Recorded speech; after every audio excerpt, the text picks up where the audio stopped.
जय श्री हरि विष्णु श्री शिवाय नमस्तुभ्यम। हर हर महादेव।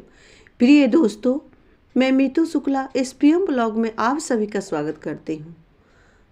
आइए जानते हैं 2024 में मौनी अमावस्या कब मनाई जाएगी, क्योंकि साल में 12 अमावस्या आती है। वहीं अधिक मास में ये अमावस्या की संख्या 14 हो जाती है। तो मौनी अमावस्या माघ महीना का बहुत ही खास महत्व होता है। ऐसे में मौनी अमावस्या के दिन मौन व्रत का पालन करना होता है। मौनी अमावस्या के दिन अगर कोई भी मनुष्य मौन धर्म का व्रत कर ले तो उसको संपूर्ण फल की प्राप्ति होती है। हिंदू धर्म में मौनी अमावस्या का विशेष महत्व है। इस दिन साधक मौन व्रत रखकर विष्णु भगवान की पूजा अर्चना करते हैं।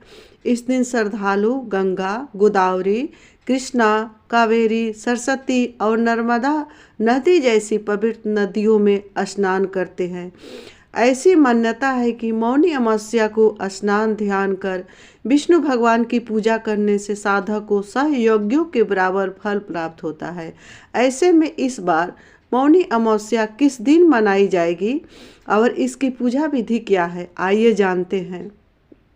प्रिय दोस्तों, 500 साल बाद बुद्ध गुरु मना रहे हैं नव पंचम राग योग। इसमें बहुत सारे योग बने हुए हैं। ऐसे में कौन सी ऐसी उपाय है जिसको कर लेने से मनुष्य की संपूर्ण काल सर्प योग दोष भी समाप्त हो जाता है। बहुत सारे ग्रह गोचर समाप्त हो जाते हैं। तो करना क्या है, सबसे पहले आइए जान लेते हैं कि इस साल माघ अमावस्या की स्नान ध्यान कब करना है, कौन से शुभ योग में स्नान ध्यान करना है जिससे जातक की संपूर्ण फल की प्राप्ति हो। इस साल माघ अमावस्या 9 फरवरी को सुबह 8:02 पर शुरू होगी और अगले दिन 10 फरवरी को 4:28 पर समाप्त होगी। उदया तिथि 9 को है, इसीलिए मौनी अमावस्या इस दिन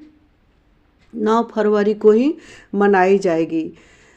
शुभ योग मौनी अमावस्या के दिन सर्वाध सिद्धि योग बन रहा है। इस बार यह योग 7:05 से शुरू हो रहा है।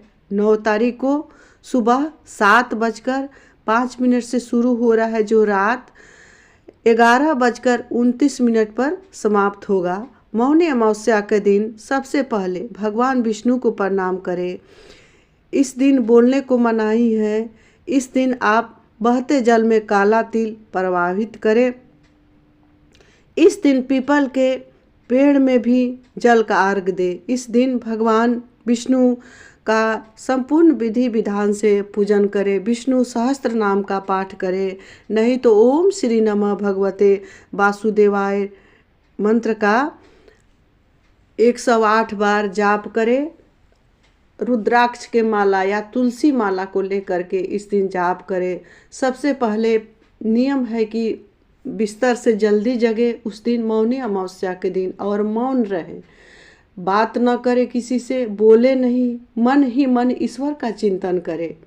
नहाने धोने के बाद वैसे तो 24 घंटा का मौन व्रत रखा जाता है मौनी अमावस्या में, लेकिन गृहस्थ जीवन में ये संभव नहीं है।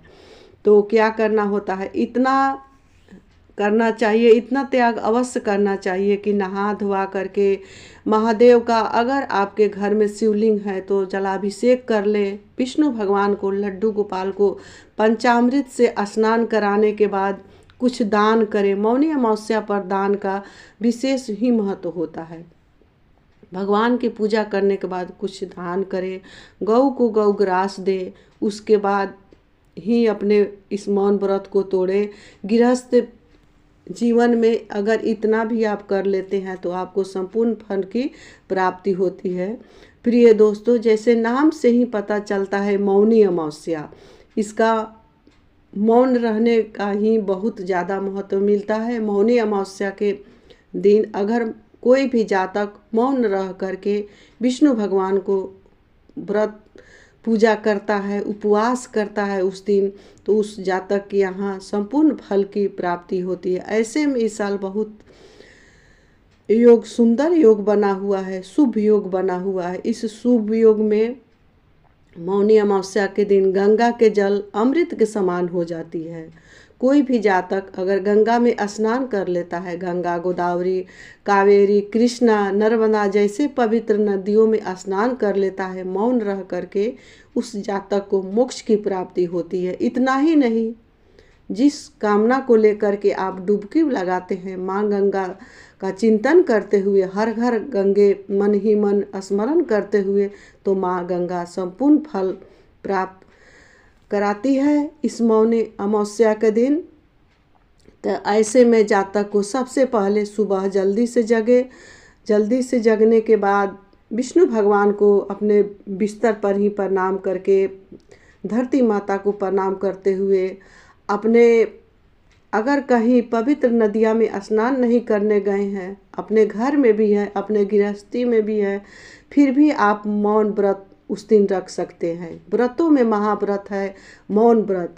इस व्रत को से बड़ा कोई व्रत नहीं है, क्योंकि मौन व्रत रखने से आत्मशक्ति बढ़ती है, मनुष्य को हृदय में शांति का संचार होता है। तो ऐसे में मौन व्रत तो रोज़ रखना चाहिए, 1-2 घंटा मौन अवश्य रहना चाहिए।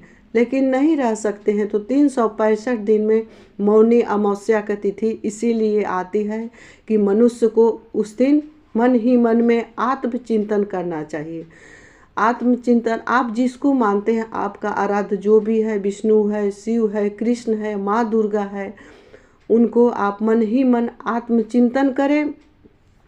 और नहाने के बाद विष्णु भगवान को, लड्डू गोपाल को पंचामृत से स्नान कराएं। उस दिन आपके घर में शिव है, शिवलिंग है, तो उनको भी जलाभिषेक कराएं, पंचामृत से स्नान करें। नहीं तो कोई भी पास नज़दीक के शिवालय में जा कर के आप उस दिन जलाभिषेक करें। मौन रह करके आत्मचिंतन करते हुए मन ही मन हर हर गंगे, हर हर महादेव बोलते हुए महादेव को स्नान कराएं। क्योंकि मनुष्य का सबसे बड़ा जो व्रत है वो मौन व्रत है। मौन व्रत रहने से मनुष्य का सबसे पहला काम होता है जो रोग नष्ट होती है। दूसरा काम होता है कि सोचने की शक्ति बढ़ती है, मनुष्य में शांति की संचार होती है। इसीलिए मौनी अमावस्या का पर्व मनाया जाता है। मौन रहने के बाद, पूजा पाठ करने के बाद, इस दिन अपने घर में कुछ मीठा बनाए। मीठा बना करके कोई गरीब को उस दिन अवश्य भोजन कराना चाहिए। गरम गरम कपड़े का उस दिन दान किया जाता है, ऊनी वस्त्र दान किया जाता है, काले छाते का दान किया जाता है। अगर घर में आपके काल सर्प दोष है, शनि दोष है, तो उस दिन बहते जल में काला तिल प्रवाहित करना चाहिए। उस दिन काला तिल का दान करने से, बहते जल में काला तिल प्रवाहित करने से कई ऐसे ग्रह गोचर समाप्त हो जाते हैं। इतना ही नहीं, काल सर्प दोष भी समाप्त हो जाते हैं अगर बहते जल में काला तिल प्रवाहित किया जाए और काला तिल का दान किया जाए। और अपने नहाने कहीं नहीं गए हैं तो गंगाजल और काले तिल से उस दिन स्नान अवश्य करना चाहिए। इस तरह से अगर स्नान किया जाता है तो कई ऐसे ग्रह गोचर दोष समाप्त हो जाते हैं। जातक को सभी मनवांछित कामनाओं को पूर्ति होती है। मौनी अमावस्या अपने आप में बहुत ही खास है। इस दिन कोई भी जातक इस तरह से स्नान ध्यान कर करके विष्णु भगवान, शिव या कृष्ण का, माँ दुर्गा का आराधना करता है तो उस जातक के यहाँ सभी संपूर्ण फल की प्राप्ति होती है। और दूसरा, आप चप्पल का भी दान कर सकते हैं। उस दिन चप्पल का दान बहुत ही शुभ माना गया है। इस तरह करने से जातक का काल सर्प योग भी समाप्त हो जाता है। और कोई गरीब कुमारी कन्याओं के शादी के लिए आप अगर दान देते हैं, पढ़ने वाले बच्चों के लिए अगर आप दान देते हैं, गौशाला में गौग्रास के लिए दान देते हैं, तो आपका धन कई गुना बढ़ा करके विष्णु भगवान आपके यहाँ समर्पित करते हैं। इस तरह से दान करें, मौन रहे, मौन व्रत को करें। हमें पूजा के वक्त अपने वाणी को नहीं खोलना है। उस दिन सबसे पहला नियम है मौन व्रत। इससे बड़ा कोई व्रत नहीं है। मौनी अमावस्या का दिन ये व्रत का बड़ी कठिनता से पालन करना चाहिए। तो प्रिय दोस्तों, इसी के साथ मैं अपने वाणी को श्री विष्णु भगवान महादेव के चरणों में विराम दे रही हूँ। मिलती हूँ अगले वीडियो में, तब तक के लिए इतना ही। प्लीज़ मेरी वीडियो अच्छी लगे तो वीडियो को लाइक करेंगे, चैनल को सब्सक्राइब करेंगे, बेल आइकन को प्रेस करेंगे, जिससे मेरी वीडियो का न्यू नोटिफिकेशन सबसे पहले आप सभी के पास पहुँचे।